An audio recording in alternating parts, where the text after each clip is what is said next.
मुंबई में प्रवर्तन निदेशालय ने 100 करोड़ रुपए के वसूली केस में पूर्व गृह मंत्री अनिल देशमुख को गिरफ्तार कर लिया है। सोमवार को अनिल देशमुख दोपहर करीब 12 बजे ईडी दफ्तर पहुंचे थे। वहां एजेंसी ने देशमुख से करीब 13 घंटे की पूछताछ की।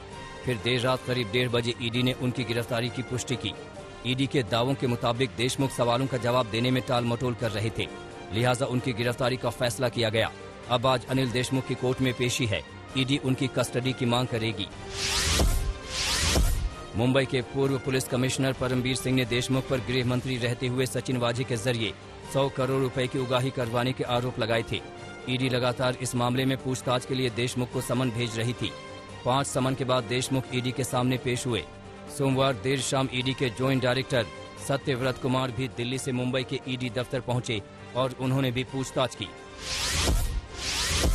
ड्रग्स केस में मंत्री नवाब मलिक के आरोपों के बाद पूर्व मुख्यमंत्री देवेंद्र फडणवीस की पत्नी अमृता फडणवीस ने उन पर पलटवार किया है। उन्होंने कहा कि जिस सचिन गुप्ता और जयदीप राणा का जिक्र मंत्री ने किया, उन दोनों ने मुंबई की नदियों की सफाई से जुड़े अभियान के लिए गाना बनाया था। उन्होंने ये भी कहा कि हमारा इरादा गलत नहीं था, कोई सवाल नहीं उठा सकता। बात यही नहीं रुकी। अमृता फडणवीस ने उन्हें बिगड़े नवाब करार दिया। साथ ही कहा कि जल्द वो बेनकाब होंगे।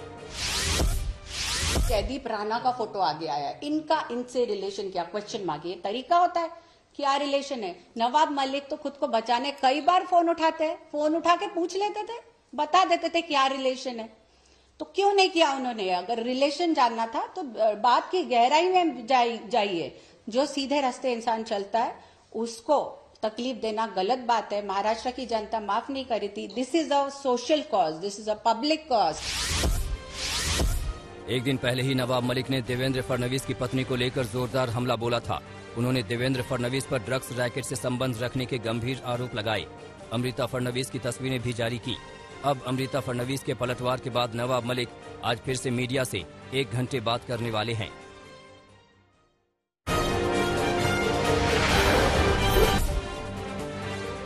दिल्ली के एनसीबी दफ्तर में विजिलेंस टीम ने समीर वानखेड़े से करीब 4 घंटे पूछताछ की और उनका बयान दर्ज किया।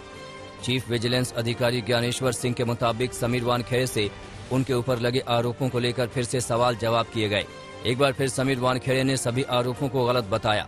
इसके साथ ही ज्ञानेश्वर सिंह ने यह भी बताया कि प्रभाकर सैल से अभी कोई संपर्क नहीं हो पाया है। ड्रग्स केस में आरोपों को लेकर इससे पहले भी समीर वानखेड़े का बयान दर्ज किया गया था। मुंबई एनसीबी के जोनल डायरेक्टर समीर वानखेड़े सोमवार को दिल्ली में अनुसूचित जाति जनजाति आयोग के दफ्तर पहुंचे। यहां उन्होंने कई अहम दस्तावेज कमीशन को सौंपे। दस्तावेज सौंपने के बाद बाहर आए वानखेड़े ने बताया कि सारे डॉक्यूमेंट्स आयोग को दे दिए गए हैं। अब वेरिफिकेशन के बाद आयोग इसकी रिपोर्ट देगा। वहीं आयोग के अध्यक्ष विजय सांपला ने बताया कि वानखेड़े के दस्तावेजों का वेरिफिकेशन किया जा रहा है। दरअसल महाराष्ट्र के मंत्री और एनसीपी नेता नवाब मलिक का दावा है कि समीर वानखेड़े मुस्लिम हैं और उन्होंने फर्जी जाति प्रमाण पत्र बनवाकर नौकरी हासिल की है।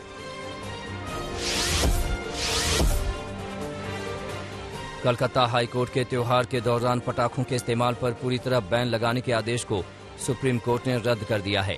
हाईकोर्ट ने हाल ही में पश्चिम बंगाल में काली पूजा, दिवाली, छठ पूजा, क्रिसमस और न्यू ईयर समेत सभी त्योहारों के दौरान पटाखों पर बैन लगाने का आदेश दिया था। सुप्रीम कोर्ट ने अपने फैसले में ग्रीन पटाखे उन क्षेत्रों में बेचने और फोड़ने की इजाजत दी है जहां एयर क्वालिटी ज्यादा खराब नहीं है।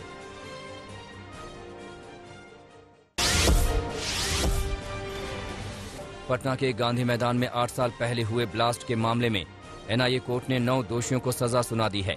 विशेष एनआईए कोर्ट ने 4 दोषियों को फांसी की सजा सुनाई, जबकि 2 दोषियों को उम्र कैद की सजा सुना दी है।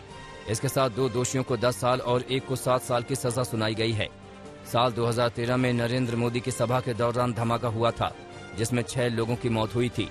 इससे पहले एनआईए कोर्ट ने 27 अक्टूबर को 10 में से 9 आरोपियों को दोषी करार दिया था। वहीं एक आरोपी को सबूतों के अभाव में बरी कर दिया।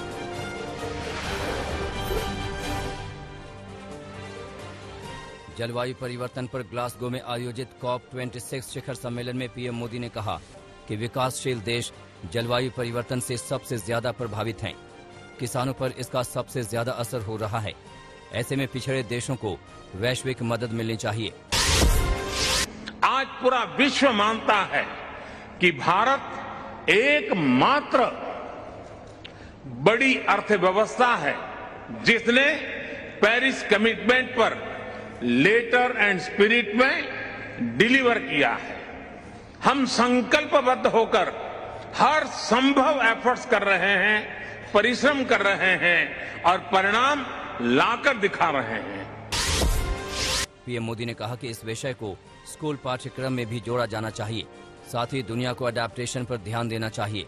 पीएम मोदी ने कहा कि हमने इसे लेकर कई परियोजनाएं शुरू की हैं, जिससे लोगों के जीवन स्तर में सुधार हुआ है। एडप्टेशन को हमें अपनी विकास नीतियां और परियोजनाओं का मुख्य अंग बनाना होगा। भारत में नल से जल, टैप वाटर फॉर ऑल, स्वच्छ भारत, क्लीन इंडिया मिशन और Ujjwala clean cooking fuel for all जैसी परियोजनाओं से हमारे जरूरतमंद नागरिकों को एडप्टेशन बेनिफिट्स तो मिले ही हैं, उनकी क्वालिटी ऑफ लाइफ में भी सुधार। ग्लासगो में प्रधानमंत्री मोदी ने भारतीय समुदाय के प्रतिनिधियों और भारतीय साहित्य के छात्रों से मुलाकात की। ग्लासगो में होटल पहुंचने पर प्रधानमंत्री का स्कॉटिश बैगपाइप की धुन पर स्वागत किया गया। यहां प्रवासी भारतीय और भारतवंशियों के प्रतिनिधियों का एक समूह उनके स्वागत के लिए मौजूद था। लोगों ने पीएम मोदी के सामने भारत माता की जय के नारे भी लगाए।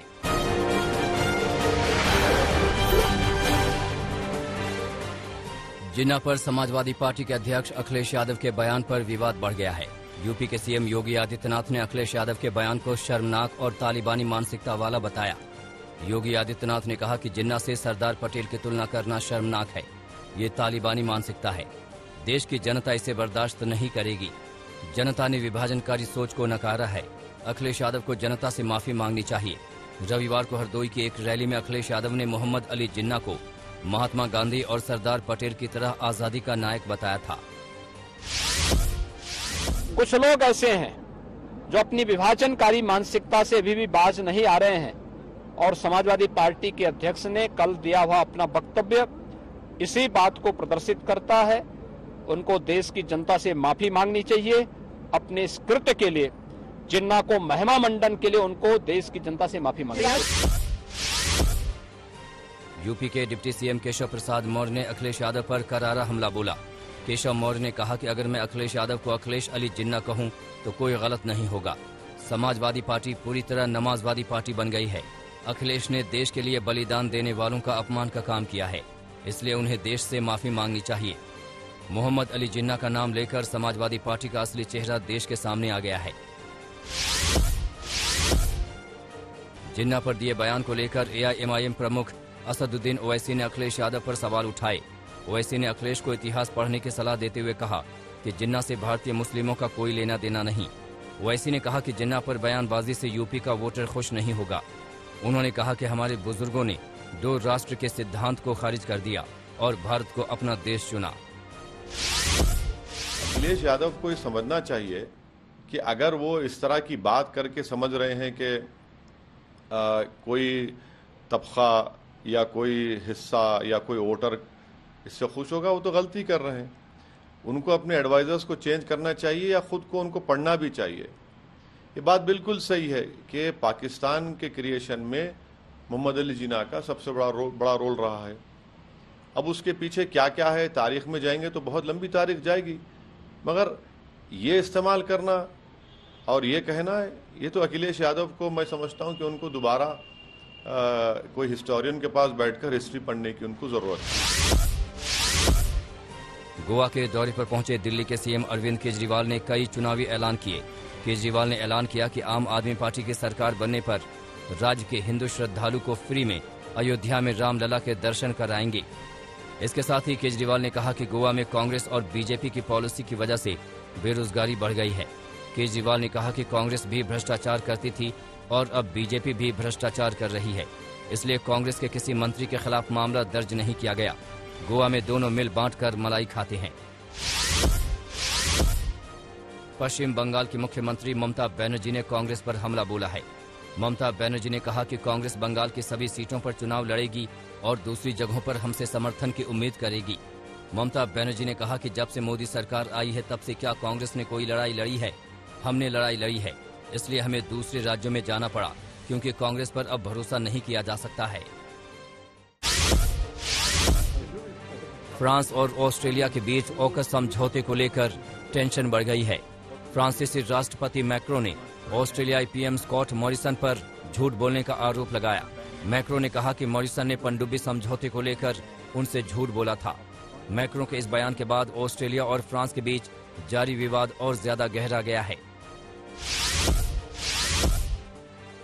जापान के संसदीय चुनाव में पीएम फोमियो किशिदा के गठबंधन को बहुमत मिला है। किशिदा की लिबरल डेमोक्रेटिक पार्टी और उसके गठबंधन सहयोगी कोमेइतो ने एक साथ मिलकर 293 सीटें जीती। बहुमत मिलने पर पीएम फोमियो किशिदा ने जनता का आभार जताया। अफगानिस्तान में खस्ता होती आर्थिक हालात के चलते व्यापारियों की परेशानियां बढ़ती जा रही हैं। इस बीच अफगानिस्तान और तालिबान ने संयुक्त राष्ट्र से अपील की है कि अमेरिका में जमा उसके अरबों रुपए के फंड को निकालने पर लगी रोक हटाई जाए। बता दें कि अभी तक किसी भी देश ने तालिबान सरकार को औपचारिक रूप से मान्यता नहीं दी है।